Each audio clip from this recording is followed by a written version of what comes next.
EFE organise le 15e rendez-vous annuel de la prévoyance collective et retraite les 24 et 25 novembre prochains à Paris. Un rendez-vous incontournable pour faire le point sur toute l'actualité avec les plus grands spécialistes du domaine. Professeurs de droit, avocats, des membres du Conseil d'État, de la Cour de cassation. Parmi eux, nous recevons aujourd'hui Maître Pascal Baron, avocat au cabinet Rigaud. Maître, est-ce qu'on peut faire un point sur toute l'actualité de 2015, bientôt 2016 ?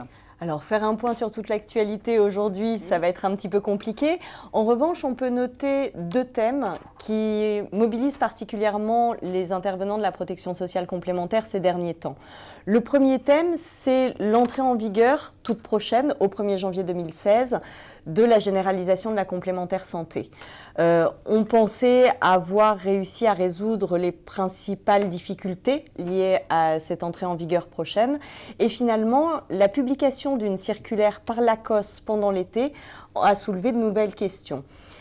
De nouvelles questions qui sont liées à deux interprétations du texte, l'une sur le financement à 50% du fameux panier de soins par l'employeur, où finalement l'ACOS dit dans sa circulaire que ce serait 50% de n'importe quel régime de remboursement de frais médicaux qui devrait être financé à 100% par l'entreprise, ce qui est considérablement différent. Et puis l'ACOS ajoute à cela que le risque ne serait pas seulement un risque de droit du travail pour l'employeur à ne pas respecter ce principe, mais également un risque URSSAF. La question que ça soulève dans le prolongement, c'est qu'en est-il par rapport à la condition d'ancienneté ?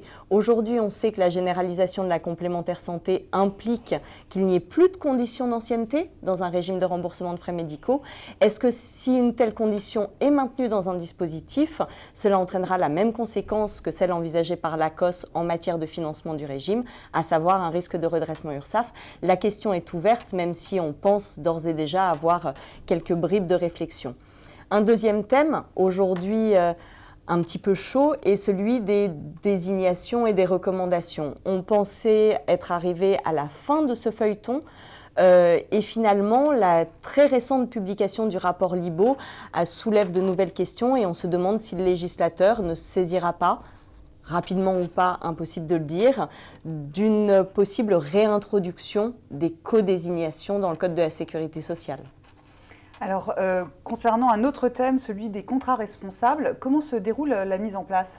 Alors, la mise en place des contrats responsables doit vraiment être vue au cas par cas. Chaque entreprise a fait des choix.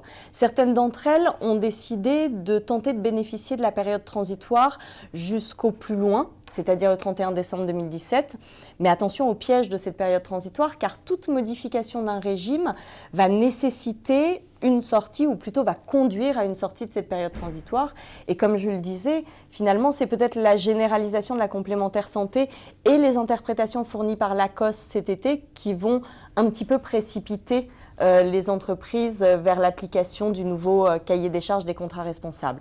D'autres, en revanche, ont choisi d'appliquer assez rapidement ce nouveau cahier des charges et finalement, par rapport à ce cahier des charges vraiment, on va dire, en termes de prestations, il y avait un certain nombre d'interrogations.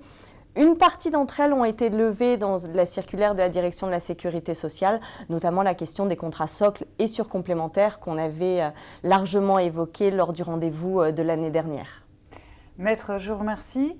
Nous nous retrouvons les 24 et 25 novembre prochains pour le 15e rendez-vous annuel de la prévoyance collective et retraite.